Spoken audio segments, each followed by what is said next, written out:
আমার ভাই আরিফ আমার শাড়ির আঁচল ধরে টানল, তারপর আমার হাতে একটি আংটি পরিয়ে দিয়ে বলল, শাবনাম, আজ থেকে তুমি আমার বোন নও, তুমি আমার স্ত্রী। আমি হতবাক হয়ে তাকিয়ে রইলাম।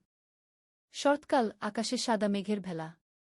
বাংলাদেশের চট্টগ্রামের একটি পাহাড়ি গ্রাম। আমাদের বাড়ি একটা টিলার উপর, নিচে ছোট্ট একটা জলাশয়। দূরে কর্ণফুলী নদী, নদীর বুকে নৌকার সারি। বাড়ির চারপাশে কাঁঠাল গাছ, সুপারি গাছ আর বাঁশঝাড়। আকাশে বাজপাখি ঘুরছে।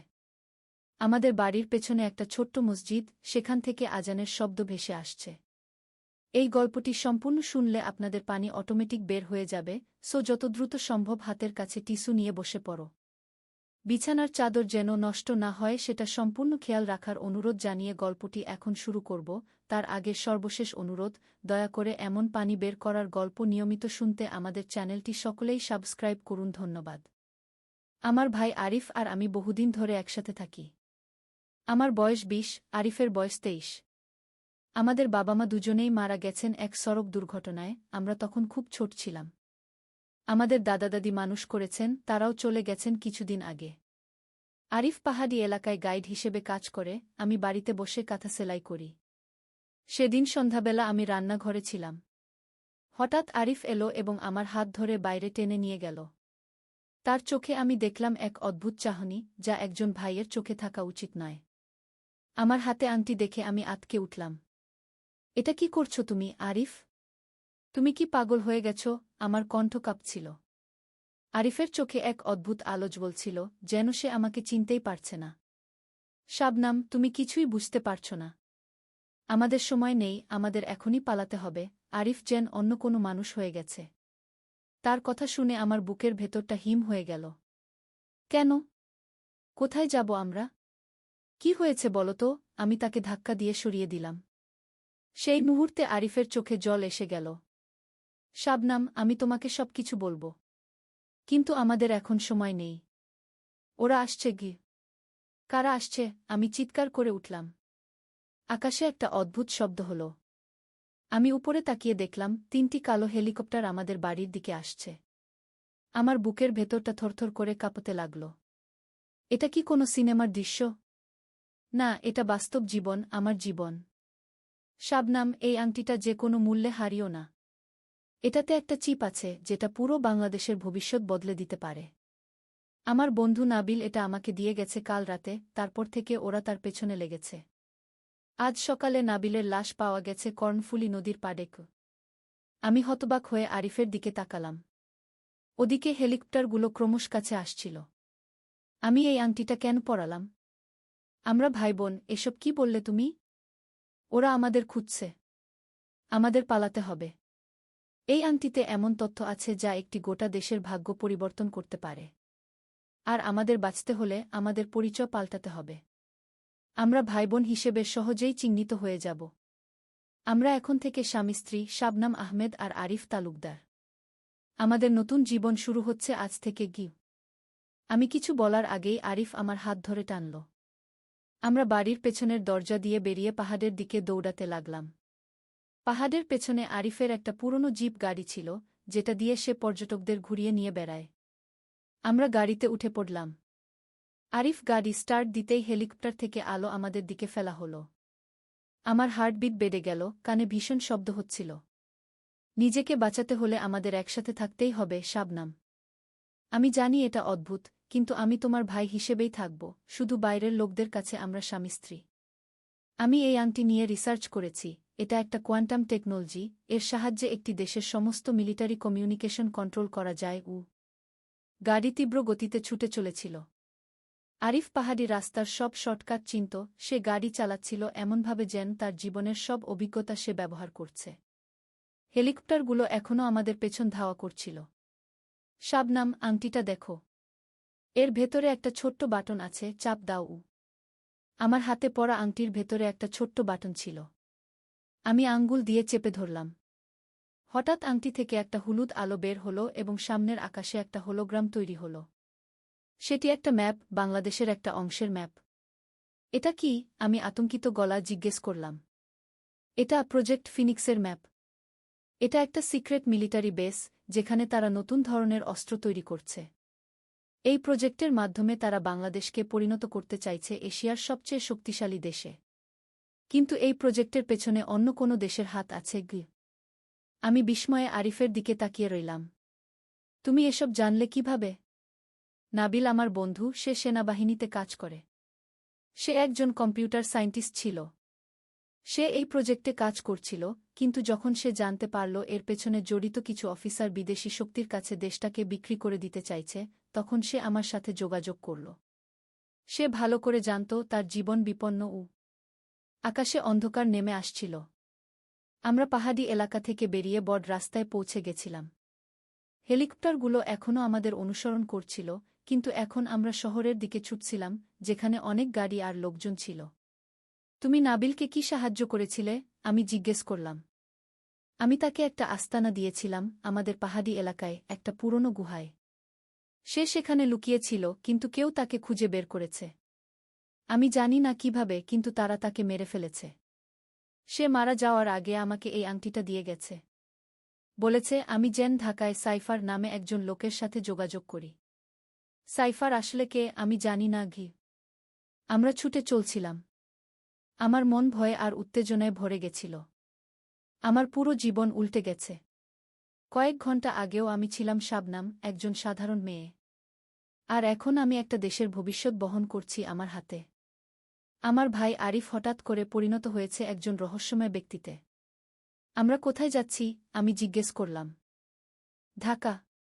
আমাদের এই রাতেই ঢাকা পৌঁছাতে হবে। আমার কাছে দুটো ফেক আইডি কার্ড আছে, নাবিল আমাকে দিয়েছিল। তাতে আমরা স্বামী স্ত্রী, আরিফ তালুকদার আর শাবনাম তালুকদার। সাইফারকে খুঁজে বের করতে হবে। গাড়ি ছুটে চলেছিল। হেলিকপ্টারগুলো আমাদের দৃষ্টি থেকে হারিয়ে গেছিল, কিন্তু আমি জানতাম আমরা এখনও নিরাপদ নই। আরিফ, তুমি আমাকে বলো, এই আংটিতে আসলে কি আছে? এটা একটা কোয়ান্টাম কি, শাবনাম। এটা দিয়ে বাংলাদেশের সমস্ত মিলিটারি ইনফ্রাস্ট্রাকচার কন্ট্রোল করা যায়। যদি এটা ভুল হাতে পড়ে, তাহলে বাংলাদেশের সব মিলিটারি সিস্টেম, সব মিসাইল, সব রাডার সিস্টেম, সব কমিউনিকেশন নেটওয়ার্ক বন্ধ হয়ে যাবে। একটা বিদেশি শক্তি চাইছে এই আংটি, যাতে তারা বাংলাদেশকে কন্ট্রোল করতে পারে। আমার মনে প্রশ্ন আসছিল একটার পর একটা। আমাদের দেশের কেউ কি তাদের সাহায্য করছে? হ্যাঁ, দেশের ভেতরেই কিছু বিশ্বাসঘাতক আছে যারা দেশকে বিক্রি করে দিতে চাইছে। তাদের নেতা হল জেনারেল জিয়াউল হক, যিনি মিলিটারি ইন্টেলিজেন্সের প্রধান। নাবিল আমাকে বলেছে জেনারেল জিয়াউল হক সেকেন্ড ক্রিয়েটর নামে একটা সিক্রেট গ্রুপ তৈরি করেছেন।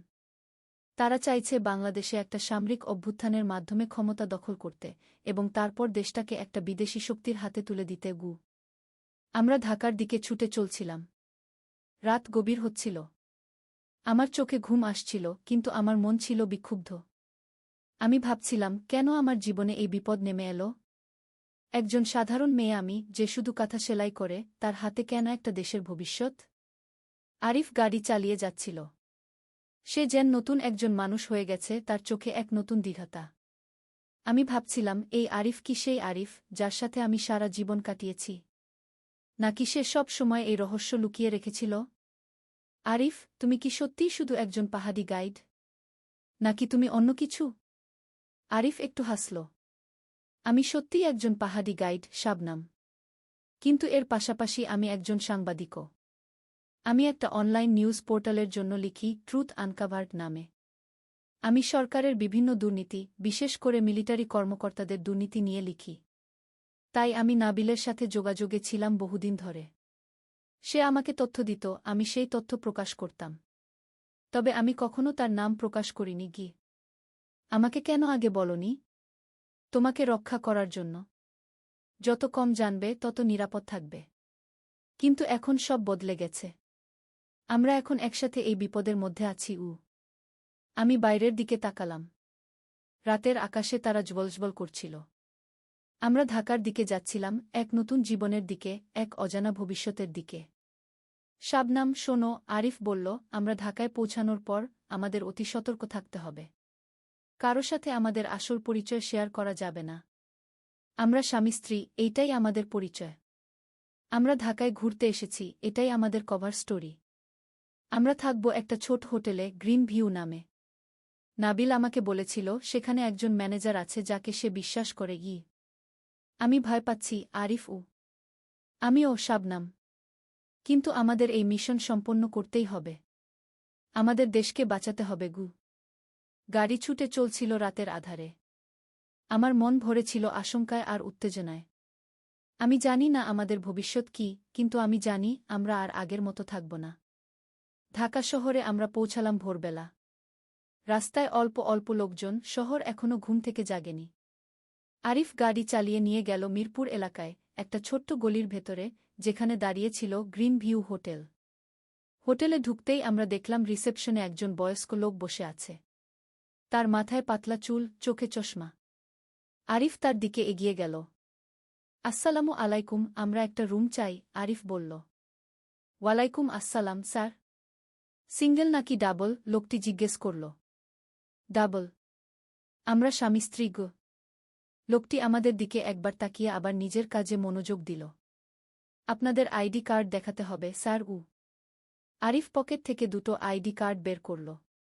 লোকটি সেগুলো দেখে হালকা চমকে উঠল, তারপর আমাদের দিকে তাকাল। আপনারা নাবিলের বন্ধু? সে ফিসফিস করে জিজ্ঞেস করল। আরিফ মাথা নাড়ল। হ্যাঁ, আমি আরিফ, এ আমার স্ত্রী শাবনাম ঘ। লোকটি উঠে দাঁড়াল।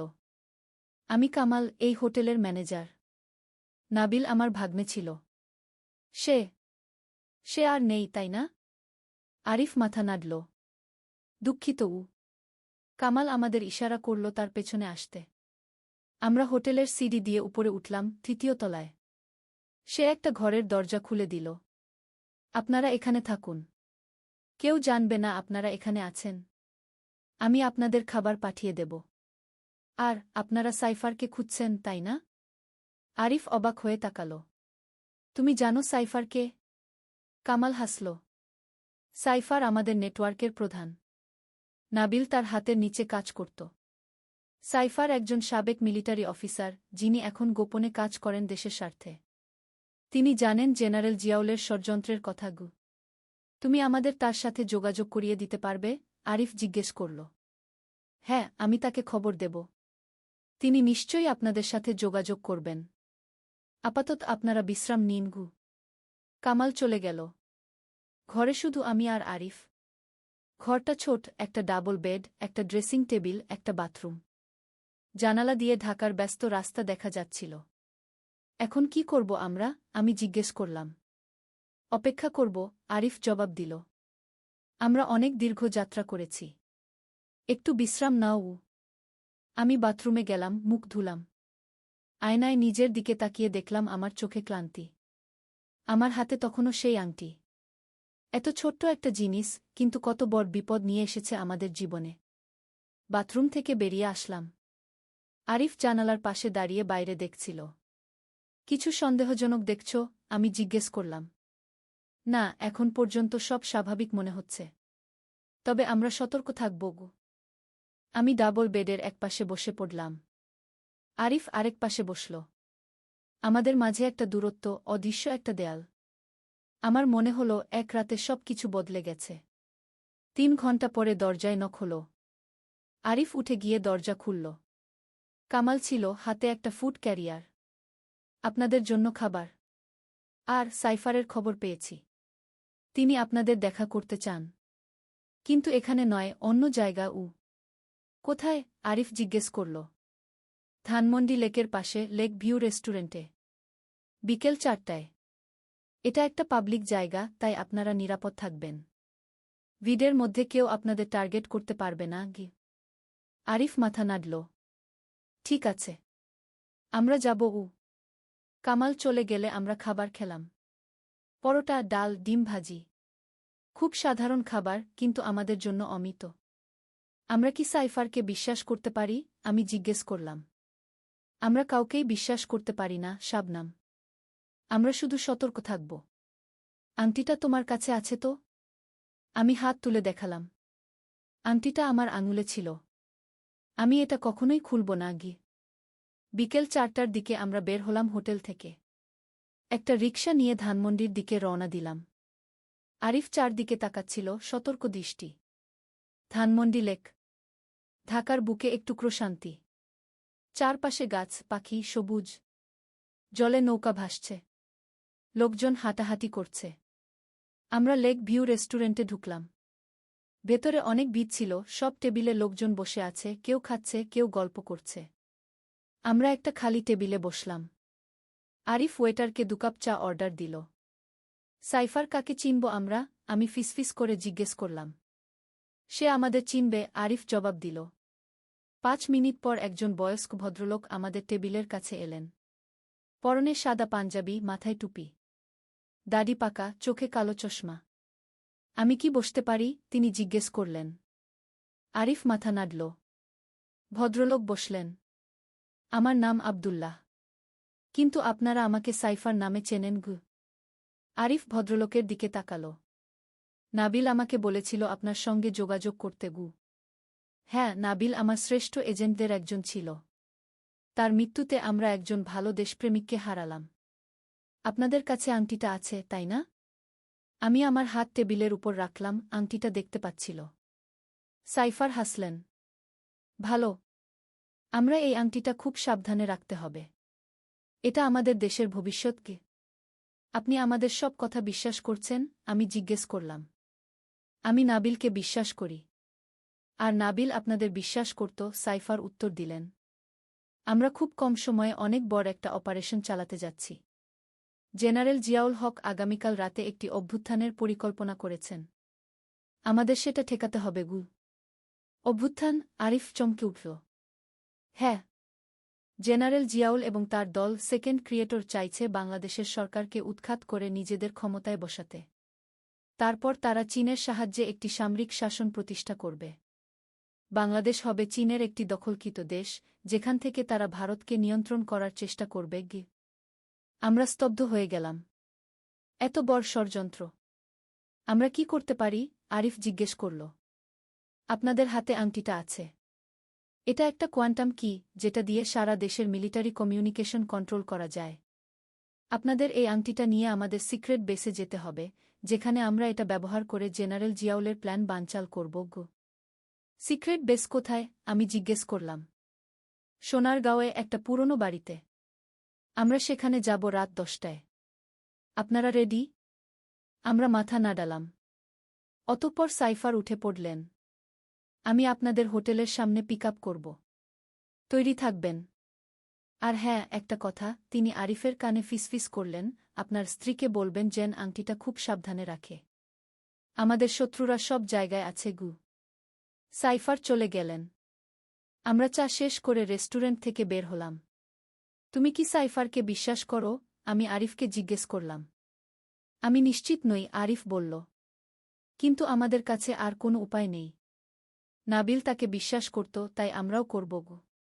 আমরা রিকশা নিয়ে হোটেলে ফিরে গেলাম। হোটেলে ফিরে আমরা দেখলাম রিসেপশনে কামাল নেই, অন্য একজন লোক বসে আছে। আমরা উপরে আমাদের রুমে উঠে গেলাম। রুমে ঢুকতেই আমি টের পেলাম কিছু একটা ঠিক নেই। আমাদের জিনিসপত্র অন্যরকম সাজানো ছিল, যেন কেউ এসেছিল। আরিফও বুঝতে পারল।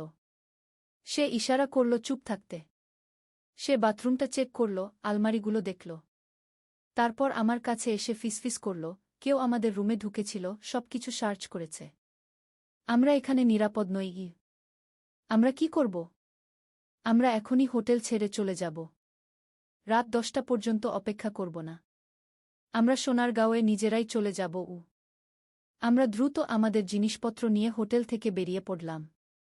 আমরা সোজা হোটেলের পেছনের দরজা দিয়ে বের হয়ে গেলাম, যাতে কেউ আমাদের না দেখে। হোটেলের পেছনে একটা গলি ছিল। আমরা সেই গলি ধরে হাঁটতে লাগলাম। রাস্তায় লোকজন কম ছিল, সন্ধ্যা ঘনিয়ে আসছিল। আমরা কিভাবে সোনারগাঁও যাব? আমি জিজ্ঞেস করলাম। বাস ধরব। আমাদের কাছে যথেষ্ট টাকা আছে গি। আমরা বাস স্ট্যান্ডে গেলাম। একটা সোনারগাঁওয়ের বাস পেয়ে গেলাম। আমরা বাসে উঠে গেলাম। বাস ঢাকা শহর ছেড়ে সোনারগাঁওয়ের দিকে যাচ্ছিল। বাইরে অন্ধকার ঘনিয়ে আসছিল। আমি জানালা দিয়ে বাইরে তাকিয়েছিলাম, আকাশে তারা জ্বলজ্বল করছিল। আমাদের সাবধানে থাকতে হবে, আরিফ ফিসফিস করে বলল। সাইফার যদি আমাদের হোটেলে খুঁজতে আসে, আর না পায়, তাহলে সে বুঝতে পারবে আমরা নিজেরাই সোনারগাঁও চলে এসেছি। তুমি কি মনে করো সাইফার আমাদের সাথে বিশ্বাসঘাতকতা করবে? আমি কারোকেই বিশ্বাস করি না, শাবনাম। এই পরিস্থিতিতে আমরা শুধু নিজেদের উপর নির্ভর করতে পারি। বাস সোনারগাঁওয়ের দিকে এগিয়ে চলছিল। আমি ভাবছিলাম আমাদের জীবন কতটা বদলে গেছে। কয়েকদিন আগেও আমরা ছিলাম চট্টগ্রামের পাহাড়ি গ্রামে, সাধারণ জীবন। আর এখন আমরা একটা দেশের ভবিষ্যৎ নিয়ে খেলছি। সোনারগাঁও, বাংলাদেশের প্রাচীন রাজধানী। ইতিহাসের স্মৃতি বহন করে চলা এই জায়গা। প্রাচীন প্রাসাদ, ভগ্ন মন্দির, পুরনো বাড়িঘর। বাস থেকে নেমে আমরা একটা রিকশা নিলাম। আরিফ রিকশাওয়ালাকে জিজ্ঞেস করল, পাথের বাড়ি জানেন? পুরনো সোনারগাঁওয়ে গি? রিকশাওয়ালা মাথা নাড়ল। জানি স্যার, কিন্তু এত রাতে সেখানে যাবেন? ওটা তো পুরনো বাড়ি, কেউ থাকে না সেখানে গি। আমরা একটু দেখতে চাই, আরিফ বলল। আমরা ট্যুরিস্ট। রিকশা চলতে শুরু করল। আধ ঘন্টা পরে আমরা পৌঁছালাম একটা পুরনো এলাকায়। চারপাশে পুরনো বাড়ি, সরু গলি। আমরা রিকশা থেকে নামলাম। পাথের বাড়ি ওই দিকে স্যার। একটু সামনে গিয়ে বাদিকে, রিকশাওয়ালা বলল। আরিফ তাকে টাকা দিয়ে বিদায় করল। আমরা হাঁটতে লাগলাম। অন্ধকার গলি, মাঝে মাঝে একটা দুটো বাতি জ্বলছিল। শেষে আমরা পৌঁছালাম একটা পুরনো বাড়ির সামনে। পুরনো লাল ইটের বাড়ি, পাথরের কারুকার্য করা দরজা জানালা। একটা ধাতব প্লেটে লেখা ছিল, পাথের বাড়ি 1795। এটাই সাইফারের সিক্রেট বেস। আমি বিস্মিত হয়ে জিজ্ঞেস করলাম। মনে হয় তাই। আমরা ভেতরে যাব, তবে সতর্ক থাকো। আমরা দরজার কাছে গিয়ে দাঁড়ালাম। দরজাটা খোলা ছিল। আমরা ধীরে ধীরে ভেতরে প্রবেশ করলাম। ভেতরে অন্ধকার, তবে দূরে একটা আলো জ্বলছিল। আমরা সেই আলোর দিকে এগোলাম। আমরা একটা বড় কক্ষে প্রবেশ করলাম। সেখানে অনেকগুলো কম্পিউটার, মনিটর, বিভিন্ন ইলেকট্রনিক যন্ত্রপাতি সাজানো ছিল। কিন্তু কেউ ছিল না। এটাই সিক্রেট বেস। কিন্তু কোথায় সাইফার? আরিফ জিজ্ঞেস করল। হঠাৎ আমাদের পেছন থেকে একটা শব্দ হলো। আমরা ঘুরে দেখলাম, এক শক্তিশালী টর্চের আলো আমাদের চোখে পড়ল। আমি কিছু দেখতে পারছিলাম না। স্বাগতম, আরিফ এবং শাবনাম, একটা গভীর কণ্ঠস্বর ভেসে এলো। আমি জানতাম তোমরা আসবে। টর্চের আলো সরে গেল। আমি দেখতে পেলাম সামনে দাঁড়িয়ে আছেন সাইফার। তিনি এবার পাঞ্জাবির বদলে একটা কালো ট্রাউজার আর কালো শার্ট পরেছেন। আপনি এখানে কিভাবে? আরিফ অবাক হয়ে জিজ্ঞেস করল। আমি জানতাম তোমরা হোটেল ছেড়ে পালাবে। তোমাদের রুমে লোক পাঠিয়েছিলাম তোমাদের টেস্ট করার জন্য। আমি চাইছিলাম দেখতে তোমরা কতটা সতর্ক। আমি খুশি যে তোমরা সতর্ক আছো। আমি আরিফের দিকে তাকালাম। আরিফ বিচলিত দেখাচ্ছিল, কিন্তু সে সাইফারের দিকে এগিয়ে গেল। আংটিটা দেখাবেন? সাইফার জিজ্ঞেস করলেন। আমি আমার হাত তুলে ধরলাম। সাইফার আংটির দিকে তাকিয়ে হাসলেন। এতদিন পর? এটাই সেই কোয়ান্টাম কি, যেটা দিয়ে আমরা এই দেশের ভাগ্য বদলাতে পারি। এটা দিয়ে আমরা কি করব? আরিফ জিজ্ঞেস করল। আমরা এটা দিয়ে জেনারেল জিয়াউলের অভ্যুত্থান ঠেকাব। আমার সিক্রেট একটা টিম আছে যারা আমাদের সাহায্য করবে। আমরা দেশের 1 নম্বর হ্যাকার ফারহানকে দেখেছি। সে এই আংটির কোয়ান্টাম কি ব্যবহার করে সমস্ত মিলিটারি কমিউনিকেশন হ্যাক করবে। আমরা জেনারেল জিয়াউলকে বন্দী করব, তার দলের সবাইকে গ্রেফতার করব। আমরা সাইফারের কথা শুনছিলাম, তবে আমার মনে একটা অদ্ভুত অনুভূতি হচ্ছিল, যেন কিছু একটা ঠিক নেই। সাইফারের চোখে যে আগ্রহ দেখছিলাম, সেটা দেশপ্রেমের নয়, অন্য কিছু। আংটিটা আমাকে দেখতে দেবে? সাইফার আমার দিকে হাত বাড়ালেন। আমি দ্বিধায় পড়লাম। আরিফ আমার দিকে তাকালো, তারপর সাইফারের দিকে। আমি মনে করি আংটিটা শাবনামের কাছেই থাকা ভালো, আরিফ বলল। নাবিল এটা ওর হাতে পরিয়েছে, তাই এটা ওর কাছেই থাকুক। সাইফারের মুখের ভাব বদলে গেল। তার চোখে একটা কঠিন দৃষ্টি ফুটে উঠল। আংটিটা আমার দরকার, আরিফ। আমি এই আংটি দিয়ে ফারহানকে হ্যাকিং করতে হবে, না হলে অভ্যুত্থান ঠেকানো যাবে না। আপনি একটু সময় দিন, আরিফ বলল। আমরা আলোচনা করি। আরিফ আমাকে টেনে একটু দূরে নিয়ে গেল। আমার সাইফারকে বিশ্বাস হচ্ছে না, সে ফিসফিস করে বলল। তার চোখে একটা লোভের দৃষ্টি দেখছি। আমার মনে হয় সে নিজের স্বার্থে আংটিটা ব্যবহার করতে চায়। আমারও তাই মনে হচ্ছে, আমি বললাম। কিন্তু আমরা এখন কি করব? আমরা এখান থেকে বেরিয়ে যাব। আংটিটা আমাদের কাছেই থাকবে, আমরা নিজেরাই ওটা ব্যবহার করে দেশকে বাঁচাবো। আমরা আবার সাইফারের কাছে ফিরে গেলাম। সাইফার অপেক্ষা করছিলেন। কি সিদ্ধান্ত নিলে? সাইফার জিজ্ঞেস করলেন। আমরা ঠিক করেছি আংটিটা আমাদের কাছেই থাকবে। আরিফ দিট। নদীর ধারে সেই গা। প্রথম অধ্যায় শুরুজাত। পদ্মা নদীর ধারে একটা ছোট্ট গ্রাম ছিল, নাম তার রূপসী গ্রাম। গ্রামের নাম শুনলেই মনে হতো কত সুন্দর হবে। আর সত্যিই গ্রামটা ছিল অপূর্ব সুন্দর। সবুজ ধানক্ষেত, নারিকেল আর সুপারি গাছের সারি, আর নদীর শীতল হাওয়া, সব মিলিয়ে এক স্বর্গের মতো জায়গা। এই গ্রামেই থাকতো একটা ছেলে, নাম তার আলম। বয়স তখন 17 কি 18 হবে। ফর্সা রং, লম্বা চুল, আর চোখে একটা স্বপ্ন, বড় হয়ে সে লেখক হবে। প্রতিদিন সন্ধ্যায় নদীর ধারে বসে সে লিখত তার ডায়েরিতে। কখনো কবিতা, কখনো গল্প, কখনো শুধু মনের কথা। আলমের বাবা মোক্তার সাহেব ছিলেন গ্রামের স্কুলের প্রধান শিক্ষক। মা রহিমা বেগম ছিলেন একজন নরম মনের মহিলা, যিনি সবসময় সবার জন্য রান্না করতেন। তাদের ছোট্ট টিনের চালের বাড়িটা ছিল গ্রামের মাঝখানে। আলমের একটা ছোট বোন ছিল, সামিয়া। বয়স তার 10 বছর। চঞ্চল, দুষ্টু, কিন্তু খুব মিষ্টি। সে সবসময় ভাইয়ের পিছন পিছন ঘুরত। ভাইয়া, আমাকে নিয়ে চলো না। এই ছিল তার প্রিয় সংবাদ। দ্বিতীয় অধ্যায় নতুন প্রতিবেশী। একদিন গ্রামে নতুন একটা পরিবার এলো। তারা ঢাকা থেকে এসেছিল। বাবা একজন সরকারি চাকরিজীবী, বদলি হয়ে এই উপজেলায় এসেছেন। তাদের সাথে ছিল একটা মেয়ে, নাম তার তানিয়া। তানিয়া ছিল আলমের সমবয়সী। লম্বা চুল, বড় বড় চোখ, আর মুখে সবসময় একটা হাসি। সে ছিল খুবই পড়ুয়া। বই পড়তে তার খুব ভালো লাগত। প্রথম দিন যখন সে গ্রামের স্কুলে ভর্তি হল, তখন সবাই অবাক হয়ে তাকে দেখছিল। শহুরে মেয়ে, কিন্তু কোনো অহংকার নেই। আলম আর তানিয়ার প্রথম দেখা হয়েছিল স্কুলের লাইব্রেরিতে। দুজনেই একই বই খুঁজছিল, রবীন্দ্রনাথের গোরাগু। তুমিও রবীন্দ্রনাথ পড়ো? আলম জিজ্ঞেস করেছিল। হ্যাঁ, আমার খুব প্রিয়। তুমি? তানিয়া হেসে জবাব দিয়েছিল। সেই থেকে তাদের বন্ধুত্ব শুরু। প্রতিদিন স্কুলে, লাইব্রেরিতে, আর কখনো কখনো নদীর ধারে বসে তারা গল্প করত। সাহিত্য নিয়ে, জীবন নিয়ে, স্বপ্ন নিয়ে। তৃতীয় অধ্যায় স্বপ্নের কথা। একদিন সন্ধ্যায় নদীর ধারে বসে আলম তানিয়াকে বলল, জানো, আমি বড় হয়ে লেখক হতে চাই। এমন গল্প লিখব যেগুলো মানুষের মন ছুঁয়ে যাবে। তানিয়া মৃদু হেসে বলল, তুমি পারবে। তোমার লেখার হাত খুব ভালো। তুমি যা লিখো তাতে আন্তরিকতা আছে। তুমি কি হতে চাও? আলম জিজ্ঞেস করল। আমি শিক্ষিকা হতে চাই। গ্রামের মেয়েদের পড়াতে চাই। দেখো না, এখানে কত মেয়ে স্কুলেই যায় না। আমি চাই সবাই পড়াশোনা করুক। তানিয়ার কথা শুনে আলম অবাক হল। এতটা সরল, এতটা নিঃস্বার্থ স্বপ্ন। তুমি সত্যিই অসাধারণ, আলম বলল। তানিয়া লজ্জা পেয়ে বলল, আরে না, আমি সাধারণ। তবে হ্যাঁ, আমি মানুষের জন্য কিছু করতে চাই। সেদিন থেকে আলমের মনে তানিয়ার জন্য একটা বিশেষ জায়গা তৈরি হলো। সে বুঝতে পারছিল না এটা কি অনুভূতি, কিন্তু তানিয়াকে না দেখলে তার দিন ভালো যেত না। চতুর্থ অধ্যায় বর্ষাকাল। বর্ষা এলো। পদ্মা নদী ফুলে ফেঁপে উঠল। চারিদিকে পানি আর পানি। স্কুল বন্ধ হয়ে গেল। বৃষ্টি থামার নাম নেই। একদিন সন্ধ্যায় আলম দেখল তানিয়া তাদের বাড়ির সামনে দাঁড়িয়ে আছে, ভিজে একদম। কি হয়েছে? এভাবে বৃষ্টিতে ভিজে আসলে কেন? আলম চিন্তিত হয়ে জিজ্ঞেস করল। আমার বই। আমার প্রিয় বইটা।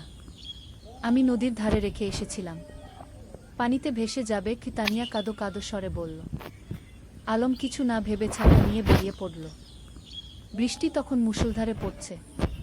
সে নদীর ধারে গিয়ে দেখল তানিয়ার বইটা একটা পাথরের নিচে চাপা পড়ে আছে, কিন্তু পানি প্রায় সেখানে পৌঁছে গেছে। সে দ্রুত বইটা তুলে নিল। সৌভাগ্যবশত বইটা পুরোপুরি ভিজেনি। সে তার শার্টের ভিতরে বইটা লুকিয়ে বাড়ি ফিরল। তানিয়া যখন বইটা পেল, তার চোখে পানি এসে গেল। তুমি এতটা করলে আমার জন্য? তুমি আমার বন্ধু। বন্ধুর জন্য এটুকু তো করাই যায়। আলম হেসে বলল। সেদিন থেকে তানিয়াও বুঝতে পারল, আলম তার কাছে শুধু একজন বন্ধু নয়, আরও বেশি কিছু। পঞ্চম অধ্যায় গ্রামের মেলা। শরৎকাল এলো। গ্রামে বড় মেলা বসল। নৌকা বাইচ, পুতুল নাচ, জারি গান, কত কিছু। সারা গ্রামে উৎসবের আমেজ। আলম আর তানিয়া একসাথে মেলা ঘুরছিল। সামিয়াও ছিল তাদের সাথে। সে দুষ্টুমি করে বলল, ভাইজা, তানিয়া আপু তোমার বউ হবে? আলম আর তানিয়া দুজনেই লজ্জা পেয়ে গেল। আলম সামিয়াকে বকা দিল, কিন্তু মনে মনে সে ভাবছিল, সত্যিই তো তানিয়াকে ছাড়া তার জীবন অসম্পূর্ণ মনে হয়। মেলায় একটা পুতুলের দোকানে তানিয়া একটা সুন্দর পুতুল দেখে মুগ্ধ হয়ে গেল। কিন্তু দাম শুনে হতাশ হল, 50 টাকা। তার কাছে এত টাকা ছিল না। আলম চুপি চুপি পুতুলটা কিনে নিল। মেলা শেষে যখন বাড়ি ফিরছিল তখন সে তানিয়াকে পুতুলটা দিল। এটা তুমি আমার জন্য? তানিয়া অবাক হয়ে বলল। তুমি যেটা চেয়েছিলে সেটা তোমার হওয়া উচিত কি? আলম মৃদু হেসে বলল। তানিয়া পুতুলটা বুকে জড়িয়ে ধরল। ধন্যবাদ আলম, তুমি সত্যিই খুব ভালো। সেদিন রাতে আলম তার ডায়েরিতে লিখল, আজ আমি বুঝেছি ভালোবাসা কাকে বলে। যাকে দেখলে বুক ভরে যায়, যার জন্য নিজের সবকিছু দিয়ে দিতে ইচ্ছা করে, সেই তো ভালোবাসা। ষষ্ঠ অধ্যায়, সংকট। কিন্তু জীবন তো সবসময় সুখে থাকে না। একদিন আলমের বাবা হঠাৎ অসুস্থ হয়ে পড়লেন। ডাক্তার বলল তাকে ঢাকায় নিয়ে যেতে হবে ভালো চিকিৎসার জন্য। আলম দুশ্চিন্তায় পড়ে গেল। ঢাকায় যেতে হলে অনেক টাকা লাগবে। তাদের পরিবার তো সচ্ছল নয়। তানিয়া যখন এ খবর পেল, সে তার বাবাকে বলল। তানিয়ার বাবা একজন ভালো মানুষ ছিলেন। তিনি আলমের বাবার চিকিৎসার জন্য টাকা দিতে রাজি হলেন। না না, এভাবে আমরা নিতে পারব না, মোক্তার সাহেব বললেন। আপনি আমার মেয়ের শিক্ষকের বাবা। আমার দায়িত্ব আপনার সেবা করা, তানিয়ার বাবা বললেন। শেষ পর্যন্ত আলমের বাবাকে ঢাকায় নিয়ে যাওয়া হলো। আলম আর তার মা তার সাথে গেল। সামিয়া থেকে গেল গ্রামে তানিয়াদের বাড়িতে। ঢাকায় থাকতে হলো প্রায় 1 মাস। সেই 1 মাস আলম প্রতিদিন তানিয়াকে চিঠি লিখত। মোবাইল ফোন তো তখন সবার ছিল না। চিঠি ছিল যোগাযোগের মাধ্যম। তানিয়াও প্রতিদিন চিঠির অপেক্ষায় থাকত। আলমের চিঠি পড়ে সে বুঝতে পারত আলম কতটা কষ্টে আছে, কতটা দুশ্চিন্তায় আছে। সে নিজেও আলমের জন্য দোয়া করত। সপ্তম অধ্যায়, ফিরে আসা। অবশেষে মোক্তার সাহেব সুস্থ হয়ে উঠলেন। ডাক্তার বললেন এখন তিনি বাড়ি যেতে পারবেন। কিন্তু সতর্ক থাকতে হবে। যেদিন আলম গ্রামে ফিরল সেদিন পুরো গ্রাম খুশিতে আত্মহারা। সবাই মোক্তার সাহেবকে দেখতে এলো। তানিয়াও এলো সামিয়াকে নিয়ে। আলম তানিয়াকে দেখে বলল, তোমার চিঠিগুলো আমাকে শক্তি দিয়েছে। ঢাকায় যখন খুব কষ্ট লাগত তখন তোমার চিঠি পড়ে আবার ভালো লাগত। আমি জানতাম তুমি ফিরে আসবে। আমি বিশ্বাস রাখিনি, হারাইনি। তানিয়া মৃদু হেসে বলল। সেদিন বিকেলে নদীর ধারে বসে আলম তানিয়াকে বলল, তানিয়া, আমি তোমাকে কিছু বলতে চাই। বলো, তানিয়া বলল। আমি আমি তোমাকে ভালোবাসি। ঢাকায় থাকার সময় প্রতিটা মুহূর্তে তোমার কথা মনে পড়েছে। তুমি ছাড়া আমার জীবন অর্থহীন। তানিয়া কিছুক্ষণ চুপ করে রইল। তারপর বলল, আমিও তোমাকে ভালোবাসি আলম, কিন্তু আমরা এখনো ছোট। আমাদের পড়াশোনা শেষ করতে হবে, নিজেদের প্রতিষ্ঠিত করতে হবে। তারপর আমরা একসাথে থাকব। আলম তার কথা শেষ করল। হ্যাঁ, একসাথে থাকব। তানিয়া হেসে মাথা নাড়ল। অষ্টম অধ্যায়, সময়ের পরীক্ষা। পরের কয়েক বছর দ্রুত কেটে গেল। আলম আর তানিয়া দুজনেই খুব ভালো ছাত্র ছিল। এসএসসি পরীক্ষায় দুজনেই জিপিএ 5 পেল। এরপর তারা ঢাকায় কলেজে ভর্তি হল। আলম নটরডেম কলেজে আর তানিয়া হলিক্রস কলেজে। গ্রাম ছেড়ে শহরে আসতে হলো। শহরের জীবন ছিল অন্যরকম। ব্যস্ততা, ভিড়, শব্দ, সবকিছু গ্রামের থেকে আলাদা। কিন্তু আলম আর তানিয়া তাদের লক্ষ্য থেকে বিচলিত হলো না। প্রতি সপ্তাহান্তে তারা দেখা করত। কখনো রমনা পার্কে, কখনো টিএসসিতে, কখনো কোনো বইয়ের দোকানে। তারা একে অপরকে উৎসাহ দিত, সাহস দিত। এইচএসসি পরীক্ষায়ও দুজনেই ভালো ফল করল। আলম ঢাকা বিশ্ববিদ্যালয়ে বাংলা সাহিত্যে ভর্তি হল আর তানিয়া শিক্ষা বিভাগে। কিন্তু বিশ্ববিদ্যালয়ের জীবনে নতুন চ্যালেঞ্জ এল। রাজনীতি, সেশনজট, আর্থিক সংকট, নানা সমস্যা। কখনো কখনো আলমের মনে হতো সে হয়তো লেখক হতে পারবে না। তানিয়াও মাঝে মাঝে হতাশ হতো। কিন্তু তারা একে অপরকে সাহায্য করত। আলম যখন হতাশ হতো তানিয়া তাকে মনে করিয়ে দিত তার স্বপ্নের কথা। তানিয়া যখন ভেঙে পড়ত আলম তাকে শক্তি যোগাত। নবম অধ্যায়, স্বপ্ন পূরণের পথে। স্নাতক শেষ করার পর আলম একটা পত্রিকায় চাকরি পেল, সাংবাদিক হিসেবে। বেতন খুব বেশি না, কিন্তু লেখার সুযোগ ছিল। সে ফিচার লিখত, গল্প লিখত। তানিয়া একটা স্কুলের শিক্ষিকা হিসেবে যোগ দিল। তার স্বপ্ন ছিল গ্রামে ফিরে যাওয়া, কিন্তু সে জানত এখনো সময় হয়নি। আগে অভিজ্ঞতা অর্জন করতে হবে। একদিন আলম একটা প্রকাশনা সংস্থায় তার লেখা গল্পের পাণ্ডুলিপি জমা দিল। সে একটা উপন্যাস লিখেছিল, নদীর ধারে সেই গাগু। এটা ছিল তাদের নিজেদের গল্প, তাদের গ্রামের গল্প। কয়েক মাস পর প্রকাশক ফোন করলেন, আপনার বই আমরা প্রকাশ করতে চাই। গল্পটা খুব সুন্দর, আবেগময়। আলম বিশ্বাস করতে পারছিল না, তার স্বপ্ন সত্যি হচ্ছে। সে প্রথমেই তানিয়াকে খবরটা দিল, আমি জানতাম তুমি পারবে, তুমি তো সত্যিই লেখক। তানিয়া খুশিতে আটখানা। বইটা প্রকাশিত হওয়ার পর বেশ সাড়া পড়ে গেল। পাঠকরা ভালো সাড়া দিল, সমালোচকরাও প্রশংসা করল। 10ম অধ্যায়, ঘরে ফেরা। 5 বছর পর আলম আর তানিয়া সিদ্ধান্ত নিল তারা গ্রামে ফিরে যাবে। ঢাকায় তারা যা অর্জন করতে চেয়েছিল তা করেছে। এখন সময় এসেছে নিজেদের শেকডে ফিরে যাওয়ার। তারা বিয়ে করল। সাদামাটা অনুষ্ঠান, কিন্তু পূর্ণ আন্তরিকতায়। পুরো গ্রাম এসেছিল তাদের বিয়েতে। তোমরা আমাদের গর্ব, মুক্তার সাহেব আবেগে বললেন। বিয়ের পর তারা গ্রামেই থেকে গেল। আলম লেখালেখি চালিয়ে গেল। সে গ্রামের গল্প লিখত, সাধারণ মানুষের গল্প। তার বই পরপর সফল হতে লাগল। তানিয়া গ্রামে একটা স্কুল খুলল, বিনামূল্যে গরিব মেয়েদের পড়াতে লাগল। সে তার স্বপ্ন পূরণ করছিল। একাদশ অধ্যায়, নতুন প্রজন্ম। 3 বছর পর তাদের একটা মেয়ে হলো। নাম রাখো রূপা। ছোট্ট, ফুটফুটে, ঠিক যেন তানিয়ার মতো। রূপা বড় হতে লাগল গ্রামের মুক্ত পরিবেশে। নদীর ধারে খেলা, মাঠে দৌড়ানো, গাছে চড়া, সবকিছু। আলম তাকে গল্প শোনাত, তানিয়া তাকে পড়াত। একদিন রূপা জিজ্ঞেস করল, বাবা, তুমি আর মা কিভাবে পরিচিত হলে? আলম হেসে বলল, সেটা একটা লম্বা গল্প মা। একদিন তোমাকে পুরো গল্প শোনাব গু। এখন শোনাও না, রূপা জেদ করল। আলম তানিয়ার দিকে তাকাল। তানিয়া হেসে মাথা নাড়ল। ঠিক আছে, শোনো তাহলে। অনেক বছর আগে এই নদীর ধারে দুটো ছেলে মেয়ে পরিচিত হয়েছিল। দ্বাদশ অধ্যায়, পূর্ণতা। বছর কেটে গেল। আলমের বই এখন দেশজুড়ে জনপ্রিয়। সে একজন প্রতিষ্ঠিত লেখক, কিন্তু খ্যাতি তাকে বদলায়নি। সে এখনও সেই সরল, বিনলি আলম। তানিয়ার স্কুল এখন বড় হয়েছে। শত শত মেয়ে সেখানে পড়ছে। অনেকে এখন কলেজে, বিশ্ববিদ্যালয়ে। তানিয়া তাদের সবার কাছে একজন আদর্শ। একদিন সন্ধ্যায় নদীর ধারে বসে আলম তানিয়াকে বলল, তুমি জানো, এই জায়গাটাই আমার সবচেয়ে প্রিয়। এখানেই আমরা প্রথম একসাথে বসেছিলাম, স্বপ্নের কথা বলেছিলাম।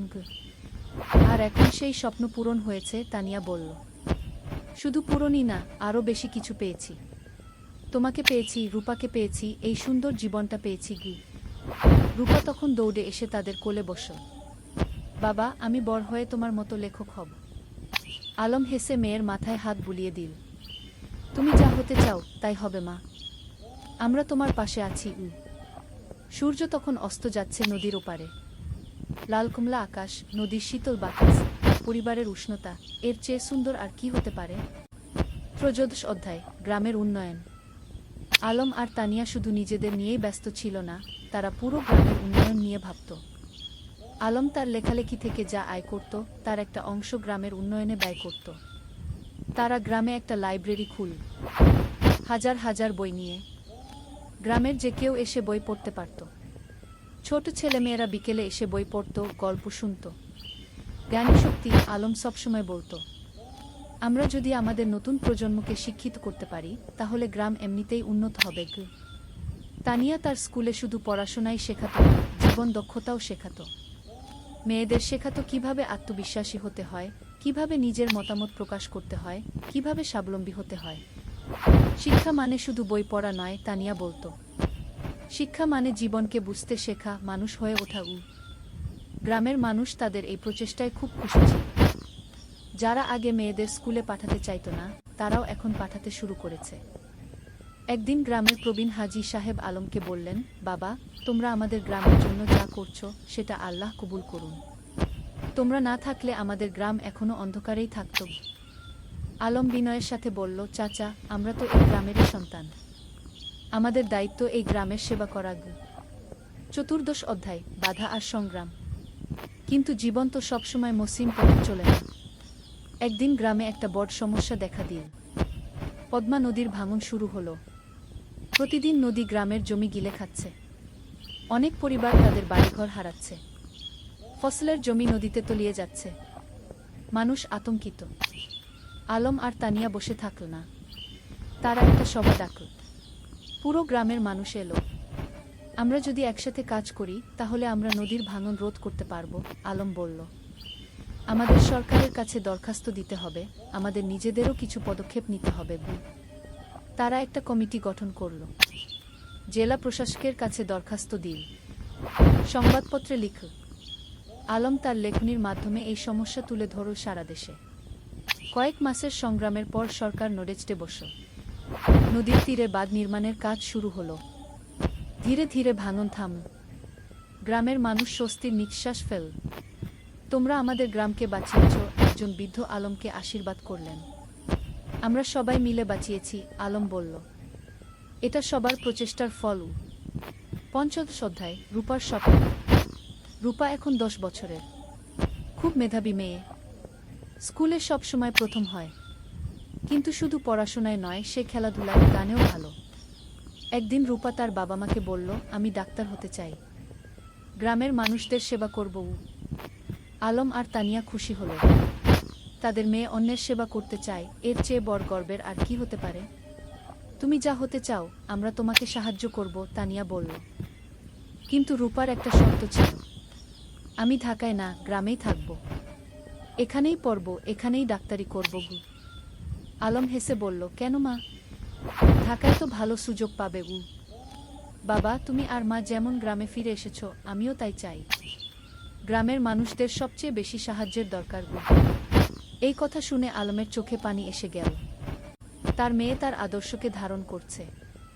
রূপা খুব পরিশ্রমী ছিল। প্রতিদিন ভোরে উঠে পড়াশোনা করত। মায়ের স্কুলে ছোটদের পড়াতে সাহায্য করত। বাবার লেখার কাজেও হাত লাগাত। রূপা, তুমি এত কাজ করো, ক্লান্ত হয়ে যাও না? তানিয়া একদিন জিজ্ঞেস করল। না মা, আমি যখন মানুষের উপকার করি তখন আমার ভালো লাগে। ক্লান্তি লাগে না, রূপা হেসে জবাব দিল। শ্রদ্ধায় পুরস্কার। আলমের লেখালেখি এখন দেশের সীমা পেরিয়ে গেছে। তার বই অনুবাদ হয়েছে বিভিন্ন ভাষা। বিদেশেও পাঠক তৈরি হয়েছে। একদিন একটা খবর এলো, আলম জাতীয় সাহিত্য পুরস্কার পেতে যাচ্ছে। এটা দেশের সর্বোচ্চ সাহিত্য পুরস্কার। পুরো গ্রাম আনন্দে উদ্বেলিত। আমাদের আলম জাতীয় পুরস্কার পাবে, সবাই গর্ব করে বলতে লাগল। পুরস্কার দেওয়ার অনুষ্ঠান হলো ঢাকায়। প্রধানমন্ত্রী নিজে পুরস্কার তুলে দিলেন আলমের হাতে।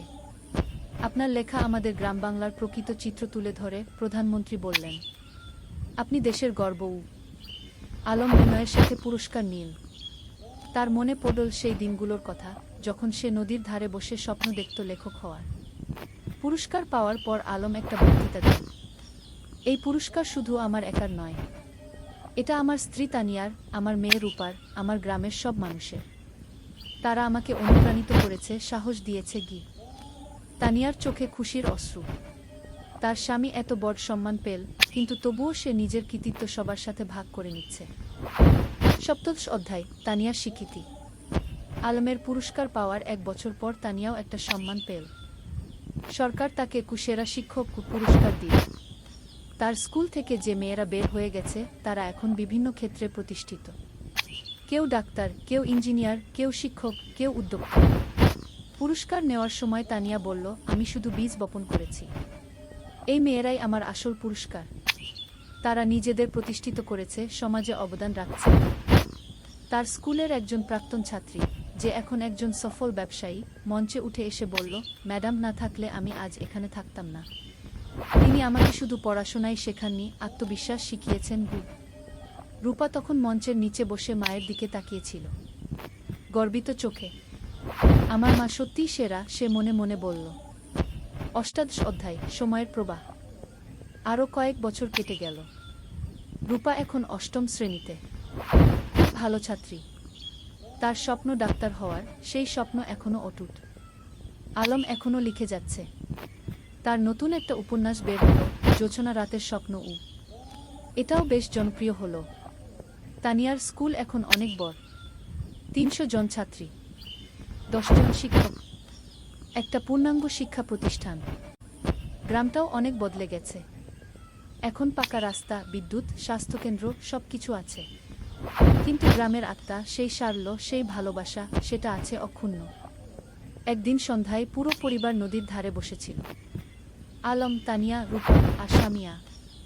সামিয়া এখন বিবাহিত, তার একটা ছেলে আছে। ভাইয়া, মনে আছে যখন আমি ছোট ছিলাম, তুমি আর ভাবি এখানে বসে গল্প করতে? সামিয়া হেসে বলল। মনে আছে, আলম হেসে বলল। সেই সময়গুলো কত সুন্দর ছিল। এখনকার সময়ও কম সুন্দর নয়, তানিয়া বলল। আমরা একসাথে আছি, সুস্থ আছি, খুশি আছি, এর চেয়ে বড় সৌভাগ্য আর কি? রূপা বলল, বাবা, তোমার আর মায়ের মতো আমিও একজন ভালো মানুষকে জীবনসঙ্গী হিসেবে পেতে চাই। আলম মেয়ের মাথায় হাত রেখে বলল, তুমি পাবে মা। তবে তার আগে তোমার স্বপ্ন পূরণ করো। ডাক্তার হও, তারপর জীবনসঙ্গী খুঁজবে। 19 অধ্যায়, নতুন চ্যালেঞ্জ। রূপা এসএসসি পরীক্ষা দিল। ফলাফল বেরোলো, জিপিএ 5। পুরো গ্রাম খুশি। আলম আর তানিয়া গর্বিত। কিন্তু এখন একটা বড় সিদ্ধান্ত নিতে হবে। রূপা ডাক্তার হতে চায়, আর তার জন্য তাকে মেডিকেল কলেজে ভর্তি হতে হবে। কিন্তু গ্রামে তো মেডিকেল কলেজ নেই। বাবা, আমি ঢাকা মেডিকেলে ভর্তি হতে চাই, রূপা বলল। আলম একটু চিন্তিত হলো। কিন্তু তুমি তো বলেছিলে গ্রামে থাকবে। হ্যাঁ বাবা, আমি গ্রামে ফিরে আসব। কিন্তু ভালো ডাক্তার হতে হলে ভালো প্রতিষ্ঠান থেকে পড়তে হবে। আমি 5 বছর ঢাকায় থাকব, তারপর ফিরে আসব এবং গ্রামে একটা হাসপাতাল খুলব। তানিয়া বলল, মেয়েটা ঠিকই বলছে। আমরাও তো ঢাকায় গিয়ে পড়াশোনা করেছিলাম, তারপর ফিরে এসেছি। রূপা ঢাকা মেডিকেল কলেজে ভর্তি হলো। প্রথম দিকে গ্রাম ছেড়ে যেতে খুব কষ্ট হচ্ছিল, কিন্তু সে জানত এটা তার লক্ষ্যের জন্য প্রয়োজন। আলম আর তানিয়া প্রতি মাসে ঢাকায় যেত মেয়েকে দেখতে। রূপা ফোনে প্রতিদিন কথা বলতো। 20 অধ্যায়, পরিবারের বন্ধন। 5 বছর খুব দ্রুত কেটে গেল। রূপা ডাক্তার হয়ে গেল, এমবিবিএস পাস করে ভালো ফলসহ। এখন তার সামনে অনেক সুযোগ। ঢাকার বড় বড় হাসপাতাল তাকে চাকরির অফার দিচ্ছে। কিন্তু রূপার লক্ষ্য অন্য। বাবা, আমি গ্রামে ফিরে আসছি, রূপা ফোনে বলল। তুমি নিশ্চিত? ঢাকায় তো অনেক ভালো সুযোগ, আলম বলল। বাবা, আমার স্বপ্ন তো ঢাকায় বড় ডাক্তার হওয়া নয়। আমার স্বপ্ন গ্রামের মানুষের সেবা করা। রূপা গ্রামে ফিরে এলো। গ্রামের মানুষ তাকে মাথায় করে নিয়ে এলো। আমাদের নিজের ডাক্তার। সে একটা ছোট ক্লিনিক খুলল। বিনামূল্যে গরিব মানুষদের চিকিৎসা দিতে লাগল। যাদের সামর্থ্য আছে তারা দিত, যাদের নেই তাদের কাছ থেকে কিছু নিত না। তুমি কিভাবে চালাবে এভাবে? আলম একদিন জিজ্ঞেস করল। বাবা, তুমি তো লেখক হয়েছ মানুষের সেবা করার জন্য, মা শিক্ষিকা হয়েছে সেবার জন্য। আমিও তাই। টাকা পয়সা পরে দেখা যাবে। আলম মেয়েকে জড়িয়ে ধরল। তুমি আমাদের গর্ব। 21 অধ্যায়, নতুন সঙ্গী। রূপা যখন ক্লিনিকে ব্যস্ত, তখন একদিন একজন তরুণ ডাক্তার এলো। তার নাম ফাহিম। সে ঢাকা থেকে এসেছে গ্রামাঞ্চলে স্বেচ্ছাসেবা করতে। ফাহিম আর রূপা একসাথে কাজ করতে লাগল। দুজনেই একই স্বপ্ন দেখে, গ্রামের মানুষের সেবা করা। ধীরে ধীরে তাদের মধ্যে বন্ধুত্ব হলো।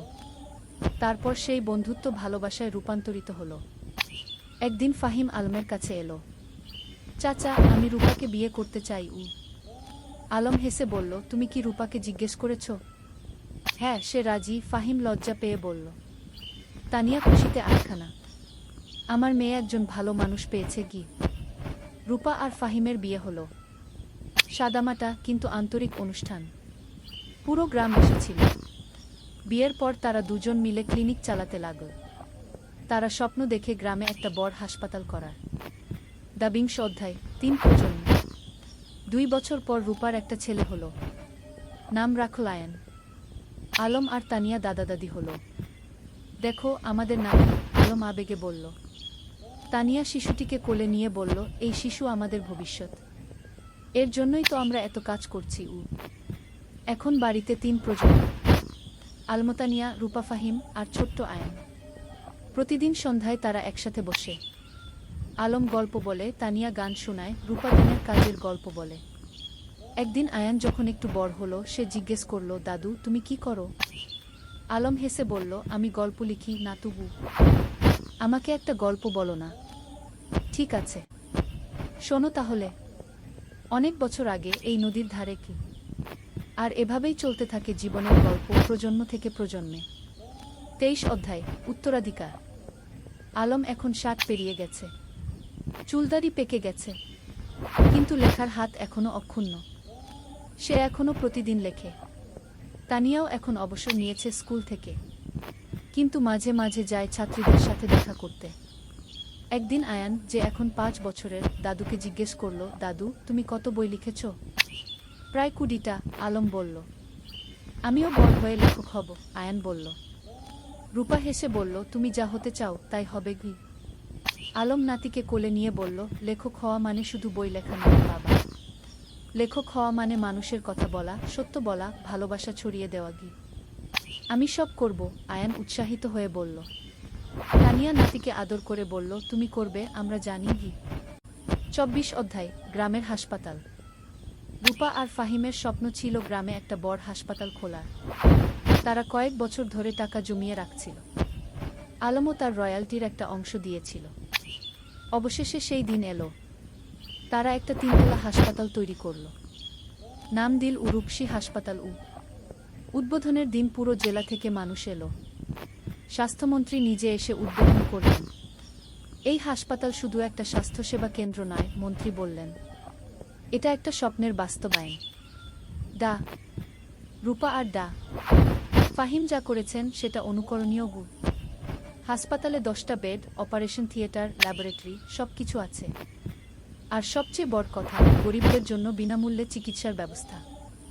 আলম গর্বে বুক ফুলিয়ে বলল, আমার মেয়ে যা করেছে আমি কলম দিয়ে তা করতে পারিনি। তুমি কলম দিয়ে মানুষের মন ছুঁয়েছ, আমি হাত দিয়ে মানুষের শরীর সারাচ্ছি। দুটোই সমান গুরুত্বপূর্ণ, রূপা বলল। 25 অধ্যায়, প্রত্যাবর্তন। একদিন গ্রামে একটা আশ্চর্য ঘটনা ঘটল। যে ছেলেটা 30 বছর আগে গ্রাম ছেড়ে আমেরিকায় গিয়েছিল সে ফিরে এলো। তার নাম জামিল। সে আমেরিকায় একজন সফল ব্যবসায়ী, কিন্তু বয়স হয়েছে, এখন শেখদে ফিরতে চায়। জামিল আলমের সাথে দেখা করতে এলো। আমি তোমার বই পড়েছি আমেরিকায় বসে। সেই বই পড়ে আমার গ্রামের কথা মনে পড়ে গেল, তাই ফিরে এলাম। স্বাগতম, আলম হাসি মুখে বলল। জামিল বলল, আমি এই গ্রামের জন্য কিছু করতে চাই। তুমি কি পরামর্শ দাও? আলম ভাবল একটু, তারপর বলল, গ্রামে একটা কারিগরি প্রশিক্ষণ কেন্দ্র খোলো। যুবকদের হাতে কলমে কাজ শেখাও, তাহলে তারা চাকরি পাবে, স্বাবলম্বী হবে। জামিল খুশি হল। চমৎকার আইডিয়া। কয়েক মাসের মধ্যে একটা কারিগরি প্রশিক্ষণ কেন্দ্র খোলা হলো। সেখানে ছেলেমেয়েরা কম্পিউটার, ইলেকট্রনিক্স, সেলাই, রান্না, নানা বিষয়ে প্রশিক্ষণ পেতে লাগল। এভাবে একে একে গ্রামে নতুন নতুন সুবিধা যুক্ত হতে লাগল। কেউ ফিরে এসে স্কুলে দান করল, কেউ রাস্তা বানিয়ে দিল, কেউ মসজিদ মন্দির সংস্কার করল। আলম দেখছিল আর ভাবছিল, একজন মানুষ যদি ভালো কাজ শুরু করে তাহলে সেটা অন্যদেরও অনুপ্রাণিত করে কি। 26 অধ্যায়, পরবর্তী প্রজন্ম। আয়ান এখন 10 বছরের। খুব মেধাবী ছেলে। সে দাদুর কাছে বসে গল্প শোনে, দাদির কাছে থেকে জীবনের পাঠ নেয়। একদিন স্কুলে একটা রচনা প্রতিযোগিতা হলো। বিষয় ছিল আমার স্বপ্নের বাংলাদেশ। আয়ান লিখল, আমার স্বপ্নের বাংলাদেশে সবাই শিক্ষিত হবে।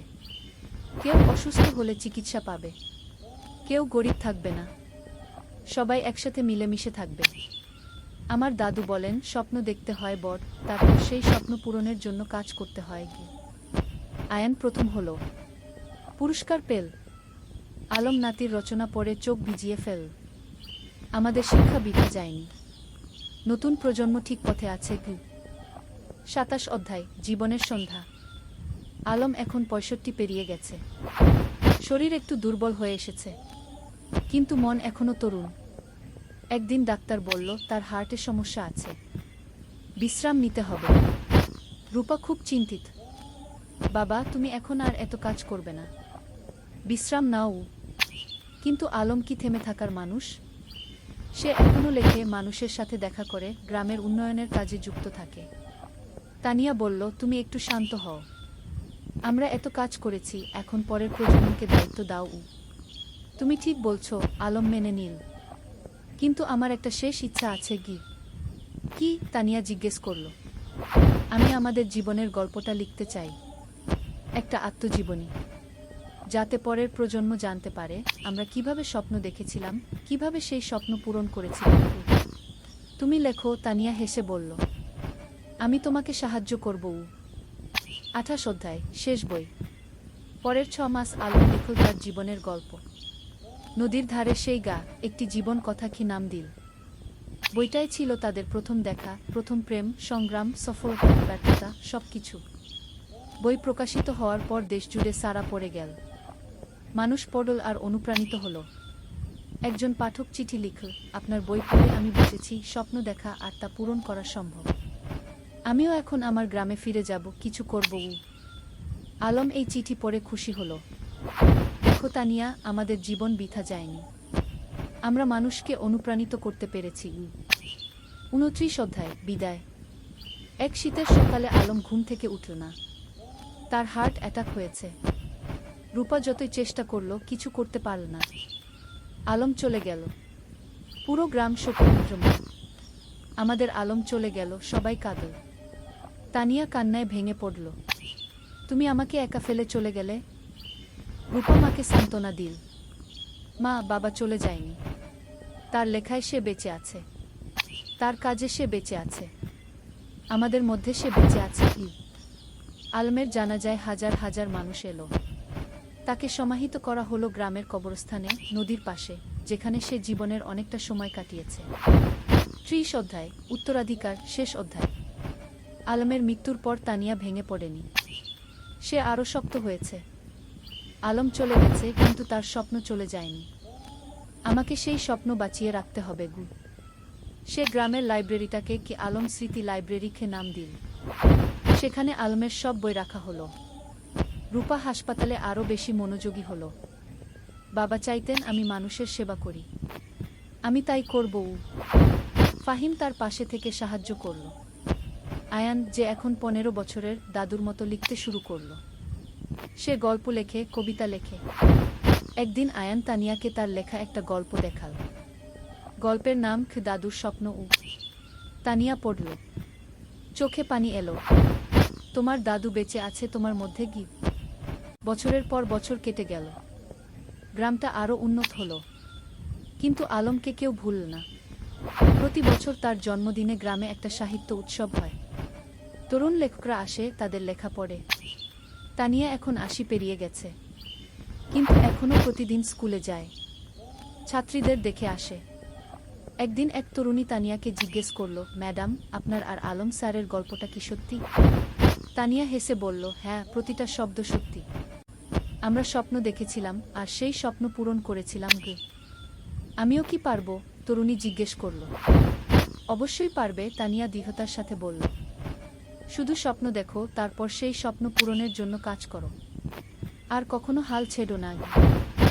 সেদিন সন্ধ্যায় নদীর ধারে বসে তানিয়া আকাশের দিকে তাকাল। আলম, তুমি কি দেখছো?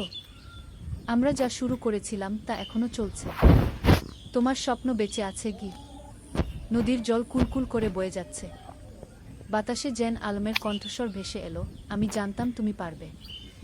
আমরা একসাথে এই স্বপ্ন দেখেছিলাম, তুমি তা বাঁচিয়ে রেখেছ। ধন্যবাদ তানিয়া।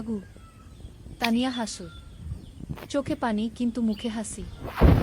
ধন্যবাদ তোমাকে আলম, তুমি আমার জীবনকে অর্থবহ করেছিলে। সমাপ্তি। এই ছিল আলম আর তানিয়ার গল্প। দুটো সাধারণ মানুষ যারা অসাধারণ স্বপ্ন দেখেছিল। আর সেই স্বপ্ন শুধু নিজেদের জন্যই ছিল না, ছিল সবার জন্য।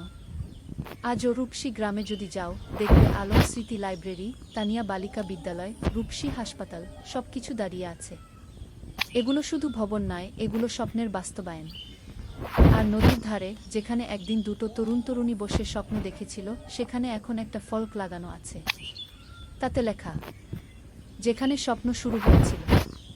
আলম ও তানিয়া, দুই স্বপ্নদ্রষ্টা, দুই সেবক, যারা প্রমাণ করেছেন স্বপ্ন দেখলে এবং কাজ করলে সবকিছুই সম্ভব। শিক্ষা, জীবনে স্বপ্ন দেখো বড়, তারপর সেই স্বপ্ন পূরণের জন্য নিরলসভাবে কাজ করো। নিজের জন্য নয়, সবার জন্য কিছু করার চেষ্টা করো। তাহলেই জীবন সার্থক হবে।